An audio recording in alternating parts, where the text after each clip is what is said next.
Corner Radio Bisnis Pas FM. Mitra bisnis, kembali Nena Amelia bersama Anda untuk Tax Corner menjawab pertanyaan Anda yang sudah dikirim ke redaksi Pas FM. Pertanyaan kali ini datang dari Bapak Franz. Orang tua saya baru meninggal sekitar 1 tahun yang lalu, di mana masih terdapat laporan SPT yang kami laporkan, sebab belum kami tutup SPT pribadinya nihil, dikarenakan sudah pensiun. Tahun pajak 2021 kami sudah lapor SPT, tahun pajak 2022 masih belum lapor. Kira-kira bulan November 2022 ada notifikasi SMS dari bank di luar negeri menyatakan minta NPWP atas nama ayah. Kami bertanya ke ibu, lupa-lupa ingat dan akhirnya ketemu bilet deposito mata uang asing dan belum dilaporkan di SPT ayah. Bilet ini mulai tahun 2010 dan ayah pensiun sekitar tahun 2016. Ayah tidak ikut program amnesti tahun 2016. Pertanyaannya, apakah harta ini bisa kami laporkan langsung di SPT ayah? Mengingat uang ini sebenarnya hasil tabungan ayah, cuman lupa lapor SPT. Kalau bisa atau tidak bisa, dasar undang-undangnya pasal berapa? Pak Franz, pertanyaan Anda akan dijawab oleh Bapak Agus Sesantolihin, tax partner dari ATS Consulting. Jadi sebelum menjawab pertanyaan Bapak kita bisa melihat dulu, karena di sini Pak Franz ada menyinggung mengenai tax amnesty. Kita mesti lihat dulu di Undang-Undang Nomor 11 Tahun 2016 tentang pengampunan pajak. Di situ ada mengatur mengenai wajib pajak yang sudah mengikuti tax amnesty jilid pertama, ya, apabila ternyata kantor pajak menemukan adanya data dan atau informasi mengenai harta yang belum atau kurang dilaporkan di dalam surat pernyataan harta pengampunan pajak, maka atas harta itu dianggap sebagai tambahan penghasilan, ya, yang diperoleh oleh wajib pajak dan dikenai pajak penghasilan sesuai dengan ketentuan perundang-undangan dan ditambah sanksi administrasi sebesar 200% dari pajak penghasilan yang terutang, seperti itu.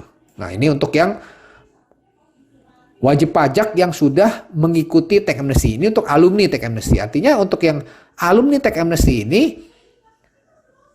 tidak ada daluarsanya, ya. Artinya kalau misalkan ada harta yang belum dilaporkan, ya, untuk alumni tax amnesty, maka atas harta tersebut tidak ada daluarsanya. Jadi kapanpun apabila pihak kantor pajak menemukan adanya informasi harta tersebut, maka bisa dikenakan sanksi. Makanya kenapa di tahun 2022 lalu, ya tahun lalu, pemerintah ada mengeluarkan tax amnesty jilid kedua, ya, program pengungkapan sukarela atau PPS, ya. Sebenarnya ini mengakomodir, ya, wajib pajak yang mana dia sudah mengikuti tax amnesty lalu, tapi ada harta yang kelupaan, ya, ada harta yang memang terlewat seperti itu, yang memang belum dilaporkan di surat pernyataan harta pengampunan pajaknya. Makanya itu diakomodir di PPS, ya, di program pengungkapan sukarela.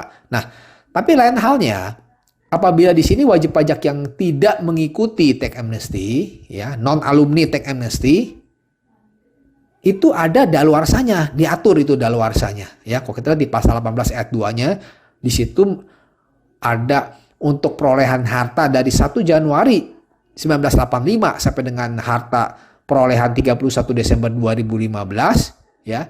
Itu ada daluarsanya paling lama 3 tahun. Ya.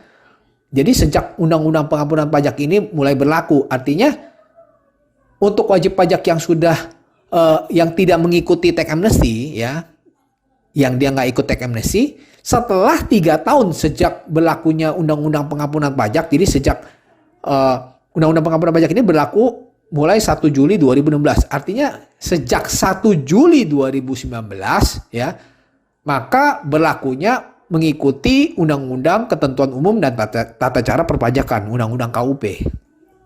Nah, kalau kita lihat Undang-Undang KUP, artinya itu ada mengatur mengenai daluarsa. Nah, jadi daluarsanya itu mengikuti daluarsa Undang-Undang KUP. Seperti itu. Nah, kalau kita lihat kalau Undang-Undang KUP kan dia ada terbagi, ada 2 daluarsa sebenarnya. Ada 2 daluarsa ketetapan pajak dan penagihan pajak, dan daluarsa tindak pidana di penyidikan, ya. Tindak pidana penyidikan perpajakan. Nah, untuk daluarsa ketetapan pajak dan penagihan pajak itu jangka waktunya adalah 5 tahun. ya 5 tahun setelah saat terutangnya pajak. Nah, sedangkan untuk daluarsa penyidikan pajak itu 10 tahun. Nah, ini aturannya kita bisa lihat di pasal 13 ayat 1 Undang-Undang Ketentuan Umum dan Tata Cara Perpajakan. Nah, sebenarnya jadi kalau adanya daluarsa ketetapan pajak ini ya sebenarnya jadi ada kepastian hukum sebenarnya ya. Artinya apa? Artinya apabila setelah melewati jangka waktu 5 tahun ya itu seharusnya tidak dapat lagi diterbitkan surat ketetapan pajak kurang bayar. Nah, artinya sehingga untuk besaran pajak yang mana terutang ya, yang mana disampaikan oleh wajib pajak dalam mekanisme pelaporan di SPT ya, SPT tahunan, artinya menjadi pasti ya, ada kepastian hukum seperti itu. Ya, lain halnya memang kalau ada penyidikan ya, penyidikan tindak pidana di bidang perpajakan. Nah, batasan daluarsanya itu 10 tahun, bukan 5 tahun.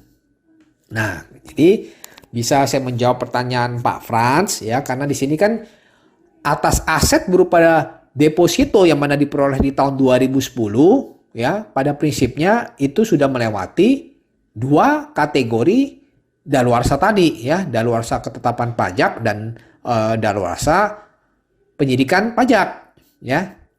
Artinya karena sudah melewati dua daluarsa ya, harusnya tidak dapat lagi ditagihkan atas tambahan kemampuan ekonomis atas perolehan harta tersebut ya. Jadi bisa dilaporkan di SPT PPh tahun 2023 seperti itu. Karena kan apalagi di sini dari ceritanya Pak Frans ya, Pak Frans jelaskan kalau untuk perolehan hartanya itu sebenarnya penghasilannya sudah dikenakan pajak, tapi karena kesilapan ya, karena kealpaan, karena ini kan sifatnya human error ya. Jadi kelupaan tidak dilaporkan di SPT seperti itu. Oke. Demikian penjelasan dari saya. Saya Agus Susanto Lihin. Semoga bermanfaat untuk Pak Frans dan pendengar Pas FM. Demikian Agus Susanto Lihin, Tax Partner ATS Consulting dalam Tax Corner Radio Bisnis Pas FM. Jika Anda memiliki pertanyaan seputar pajak, email ke redaksi@pasfm.com.